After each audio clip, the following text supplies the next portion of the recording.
Tervetuloa taas mukaan. Tänään sukelletaan Sukkot-juhlaan. Meillä on tässä pohjana materiaaleja, joita olet jakanut meille, eli Beit Israel Internationalista ja Gadi Efraimin muistiinpanoista. Ja tavoite olisi katsoa vähän pintaa syvemmälle, ymmärtää, miksi sukkot on paljon muutakin kuin vain joku historiallinen juttu. Näissä lähteissä se nähdään jopa tällaisena universaalina harjoituksena tulevaa lunastusta varten. Mennään tähän. Joo, aivan. Sukkot on siis se 7-päiväinen juhla. Perinteisesti muistellaan sitä Israelin kansan 40 vuoden erämaavaellusta ja sitä jumalallista suojelua siellä. Mutta just niin kuin Gadi Efraimin papereissa painotetaan, niin tämä suoja ei ole mikään menneisyyden juttu pelkästään.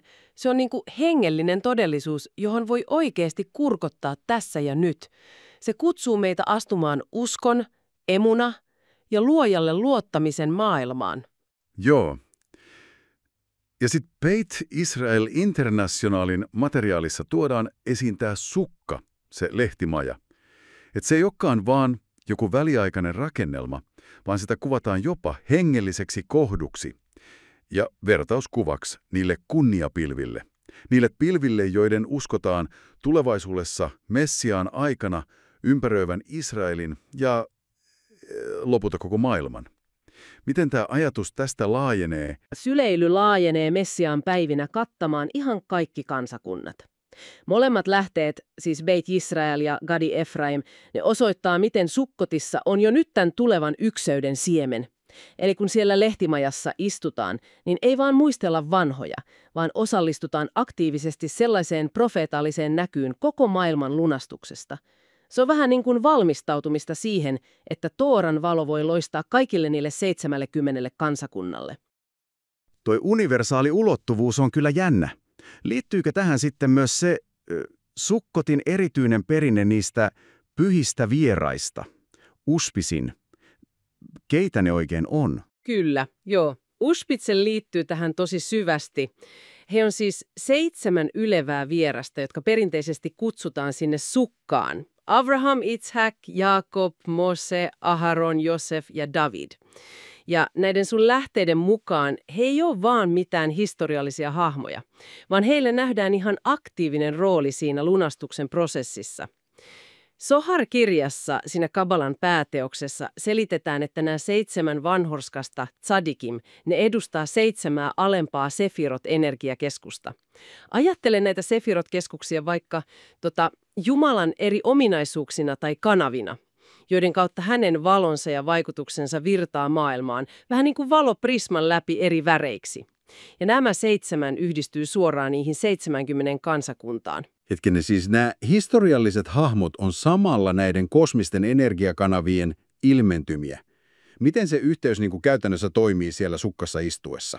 Juuri niin, just noin. Kun ihminen istuu sukkassa, ollaan niin sanotusti uskon varjossa, tsilade meheminuta.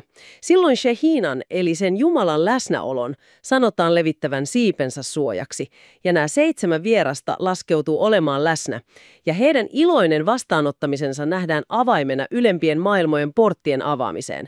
Se valmistaa meitä Daavidin kaatuneen majan uudelleen rakentamiseen. Se on symboli maailman ykseydelle eheytymiselle. Ja Daavid, se viimeinen vieras, edustaa just tätä lopullista restauraatiota ja Messias ben Daavidin tuloa. Sukkotista puhutaan myös sillä nimellä Tzman Simhateinu, meidän ilomme aika. Kuulostaa ihanalta, mutta onko siinäkin joku syvempi juttu? Ehdottomasti on. Rebbe Nachman Breslovilainen opettaa, että tämä erityinen Sukkotin ilo on voima. Sellainen voima, joka murtaa pakkosiirtolaisuuden muurit ja tuo esiin sen lunastuksen geulan valon. Ja Gadi Efraimin muistiinpanoissa korostetaan, ettei tämä ole vaan joku ohikiitävä fiilis, vaan aktiivista hengellistä energiaa, joka ihan konkreettisesti valmistaa maailmaa sitä lopullista lunastusta varten. Eli ilo itsessään on työkalu muutokseen. Juuri niin. Ja tämä ilo ja ykseys huipentuu sellaiseen vision, jonka molemmat lähteet jakaa. Tulevaisuudessa kaikki kansat nousee yhdessä Jerusalemin juhlimaan Sukkotia, ja maa tulee täyteen Herran tuntemusta. Se sukkapesä itsessään on kuin mikrokosmos sitä tulevasta rauhan majasta, sellaisesta paikasta, jossa se jumalallinen suoja ja läsnäolo on käsin kosketeltavia kaikille. No mitäs tästä kaikesta pitäisi sitten erityisesti jäädä mieleen? Näiden Beit Israel Internationalin ja Gadi Efraimin juttujen valossa sukkot näyttää kyllä tosi paljon syvemmältä kuin vain joku muistojuhla. Se on aktiivinen, universaali harjoitus tulevaa ykseyttä ja lunastusta varten. Ja kutsu irrottautua sellaisista valheellisista turvanteista ja luottaa siihen ainoaan todelliseen, jumalalliseen suojelukseen. Joo, ja tämä herättää täätien kysymyksen just sulle pohdittavaksi. Vaikka et itse viettäisikään sukkotia just niillä perinteisillä menoilla, niin miten sä voisit omassa elämässäsi tai sun omissa perinteissä soveltaa tätä ajatusta hengellisten vieraiden kutsumisesta?